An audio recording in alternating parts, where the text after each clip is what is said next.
Ano ba? Meron pa may ibang update dito eh. Wait lang ah. O yan, grabe dinuro. Eto na! Marcoleta, may drama. Sige, Marcoleta, pasok. Po sa inyong lahat mga kababayan. Mensahe mula kay Senator Marcoleta, mga kakabsat.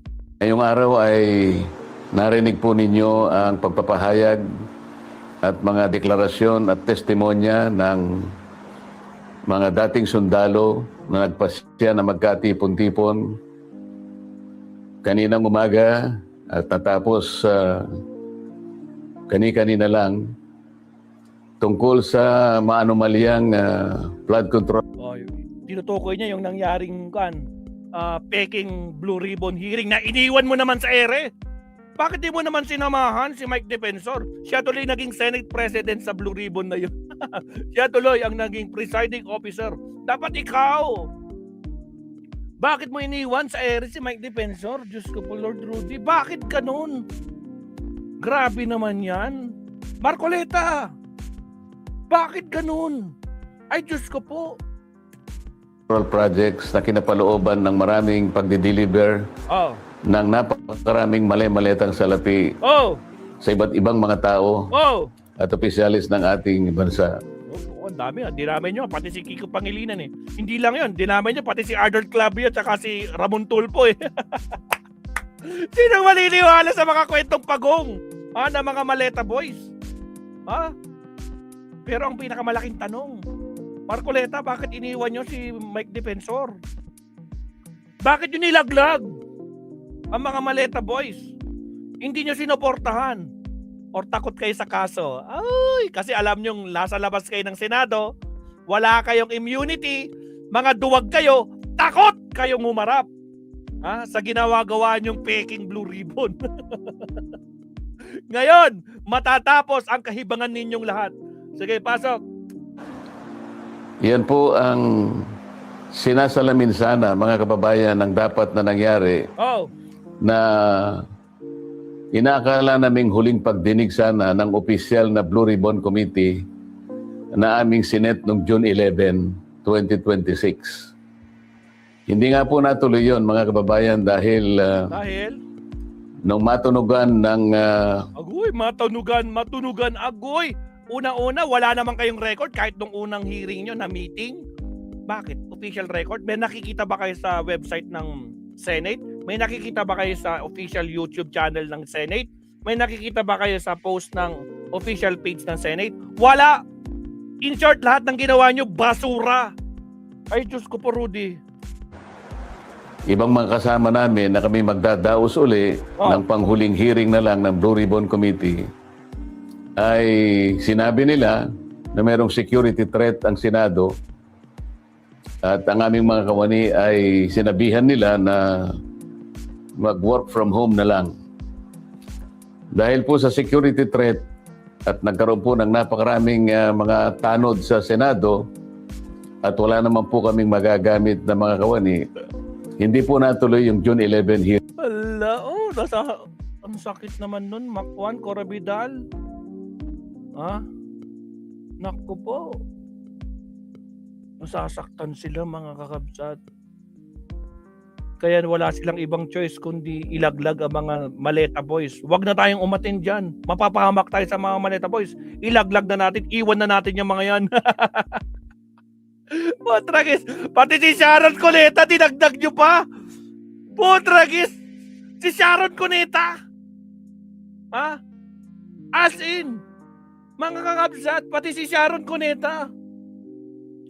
Ay, grabe. Ibang klase talaga.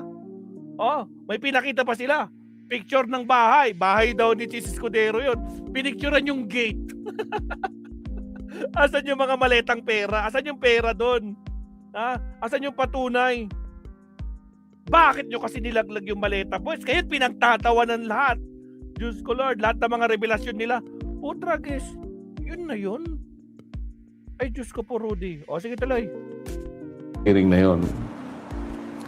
At nang dahil doon, ay nagpasya ang mga kumukup-kup doon sa 18 at higit pang mga dating sundalo na maggawa na lang ng pagpapahayag na ginawa nga nila sa araw na ito.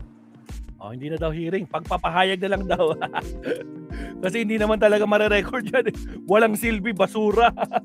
Yan pong mga narinig nyo sa araw na ito ay siyang dapat na marinig po ninyo sa Wow! Yung mga sinabi daw ng mga Maleta Boys, yun daw ang dapat yung marinig. Kaya nagpapalakpakan yung mga audience sila, mga garapatang vlogger sa DTS. Ay wow!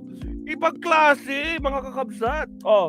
isang pagdinig ng Blue Ribbon Committee na ang representasyong ito ay matagal na pong itinalaga ang kanyang kakayahan na siya ang manguna na matukoy po natin ang mga taong nasa likod ng napakamalaganap at napakamalaking yung Blue Ribbon daw para matukoy daw yung mga laganap na mga malalaking ano? nakawan. Malalaking nakawan. Sa salapi ng bayan na ganap po sa kasaysayan ng ating republika. Ang dahil po dyan ay marami po ang nagkaroon ng galit sa inyong lingkod at ako po ay kinasuhan nga ayun lang ng kahit mga imbentong mga kaso. Pagdating sa'yo, imbento yung mga kaso. Tanga! Ikaw mismo ang umamin. Ha? Ikaw mismo ang naglaglag sa sarili mo na binigyan ka ng donasyon ni Mike Defensor. Paano gawa-gawa? Ikaw mismo ang umamin. Anak ng kamote naman, makakakabsat. Gawa-gawa daw yung mga kaso niya. Samantalang ikaw mismo, Marcoleta, ang umamin na binigyan ka ng donasyon na hindi mo dineclare. Putragis na Lord. Alak, yan ang problema sa inyo eh. Isang mga anak ng kamote to. Marami po ang nagkaroon ng galit sa inyong lingkod at ako po ay kinasuhan nga ng kahit mga imbentong mga kaso. Silang naniniwala kay Marcoleta. Lahat ng kaso niya, imbento, press 1. Sa mga naniniwala kay Marcoleta na inimbento yung kaso, press 1. Press 2 sa mga naniniwala na siya mismo ang naglaglag sa sarili niya. Siya mismo ang umamin na binigyan niya siya ng donasyon ni Mike Defensor. Press 2 sa mga naniniwala. Tragis na. Uy, Sir Leonardo, wala na to. Wala na to, Diyos ko Lord. Ay, putragis. Mauubos ko tong juice ko sa totoo lang. Ang ganda pa naman ng juice ko. Apple cider. Apple cider with honey. Di pa ako nagbe-breakfast. Kasi inaabangan ko yung one eh. Gusto ko mag-breakfast habang nag-special session. Diyos ko Lord. Ibang klase itong si Marcoleta. Gawa-gawa daw yung kaso sa kanya. Pero siya mismo umamin. May video, may ebidensya. Hindi lang yun. Hindi lang niya nilaglag yung sarili niya. Nilaglag pa niya si Cayetano. Kaya kami hindi pumasok nung June 1 kasi tapos na si Alan. Pag pumasok kami ng June 2, tapos pa rin si Alan. Kaya kami nag-boycott.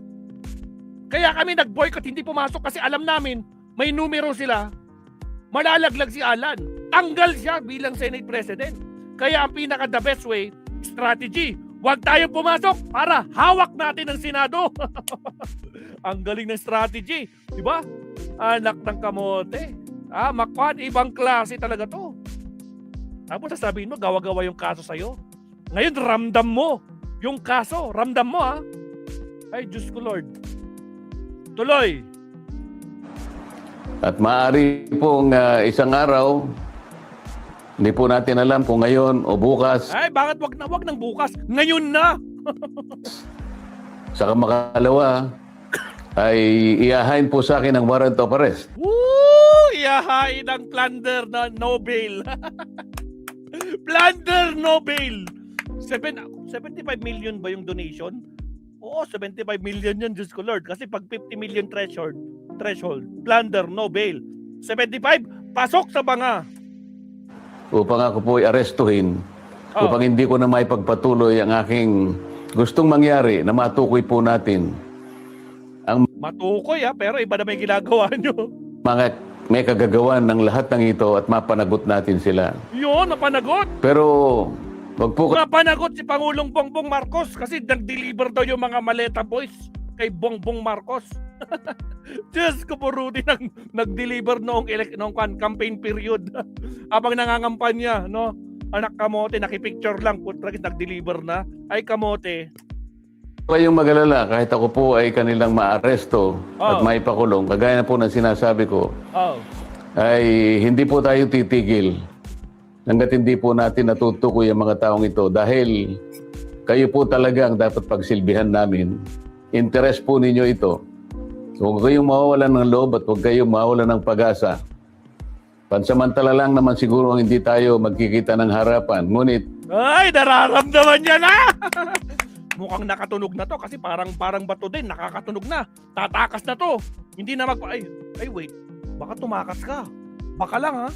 Tulad ni Bato kasi pag hindi na yung arrest warrant, takbo, atakbo. Tuloy. dahil po sa ating pakikipaglaban, alang-alang po sa interes ng ating bansa. Sinong naniniwala yung ginagawa ni Marcoleta is para sa interes ng bansa? Press 1 sa mga naniniwala kay Marcoleta. Yung ginagawa nila sa Blue Ribbon ay para sa interes daw ng bansa. At sa hindi naniniwala, para sa interes nila. Press 2. Diyos ko po. Matragin si Marcoleta, nagdadrama oh. Ay kailangan tayong magkaisa.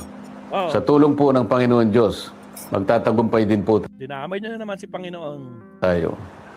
Mabuhay po kayong lahat at sana'y araw-araw ang diwa ng ating pagkakaisa ay huwag pong mawala sa bawat isa sa atin. Kung ako sa inyo, magtrabaho kayo. Magpakita kayo mamaya sa special session. Gawin niyo yung trabaho niyo. Sayang yung pinapasahod sa inyo. Puro kayo drama. Magkasama nga talaga kayo. Uy, grabe naman kayo makapagto. Grabe naman makapagtuto mga kasama natin. Sila na si Makwan, no? Grabe. Oy, grabe naman kayo. Huwag naman ganyan. Huwag kayo nagtuto ng ganyan. Diyos ko, Lord Rudy, wag. Wag ganyan. Ay, grabe. Mga kapsat. Teka nga, papasukin nga natin si Attorney Rockstar. Attorney Rockstar, nasan ka? Na-share ko yun kanina. Attorney Rockstar, pairam muna. Ito. Oh. Ano pa talaga ang trabaho ng Blue Ribbon? Oh, sige. Kasi kay Marcoleta, para daw panagutin ang mga magnanakaw tulad ni Bongbong Marcos, tulad ni Sharon Cuneta, tulad ni Kiko Pangilinan. Matragis ako po. Sino naniniwala sa kwento niyong pagong? O to, pakinggan natin, sinupalpal ni Attorney Carlo Ibanez, the Attorney Rockstar or the Rockstar Lawyer. Ano nga ba ang Blue Ribbon? Ang Senate Blue Ribbon Committee ay hindi investigative body. Oh. Nakakalimutan ng maraming tao kung para saan talaga ang Senate Blue Ribbon Committee. Under Article 6, Section 21 of the Constitution, ang power ng Senate na mag-hearing ay para sa inquiries in aid of legislation. Ibig sabihin, ang layunin ng Blue Ribbon Committee ay tumulong sa paggawa or pag-amend ng mga batas. Attorney, ang layunin ng Blue Ribbon, mapanagot ang mga magnanakaw, sabi nila. Hindi sila titigil, mapanagot. Hindi ito investigative body. Hindi purpose ng committee na mag-investigate, magbunyag ng katiwalian at mag-file ng kaso. Sa katunayan, paulit-ulit nang sinabi ng Supreme Court na ang congressional investigations ay dapat may tunay na layuning batas. Hindi pwedeng gamitin ang committee para maghanap ng ebidensya, mag-present ng witness, mag-file ng kaso, or parusahan ang mga tao. Kaya kung ang tunay na layunin ay ma-expose ang corruption, mahalungkat ang ebidensya laban sa katiwalian, makasuhan ang mga taong involved, hindi sa Senate Blue Ribbon Committee dapat ginagawa yan. Trabaho yan ng PNP, NBI, DOJ, or Ombudsman.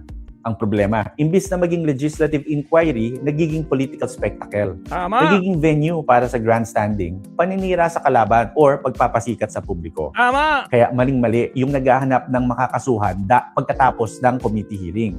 Ang dapat hinahanap natin ay ang batas na product ng investigation. Yun. Ang Senate Blue Ribbon Committee ay hindi investigative body. Nakakalimutan ng maraming tao kung para saan talaga ang Senate Blue Ribbon Committee. Okay, salamat Attorney Rockstar. So ayan na nga mga kakabsat. Diba? Magandang araw po. Today, I depart for Kazan. Ito, Mabsat. Wag muna si Pangulo pala. Okay na tayo dito. Okay, so yan lang muna, Mabsat, no, sa ating second topic. Next, last topic tayo. Kasi malapit na, 8:45 na. 15 minutes, special session, panibagong live tayo, Mabsat. Okay, countdown tayo. Last topic tayo. Last topic. Again, shoutout sa 500 plus live viewers. Like and subscribe naman tayo. Like po tayo. Walang bayad yan, Mabsat. Maraming salamat.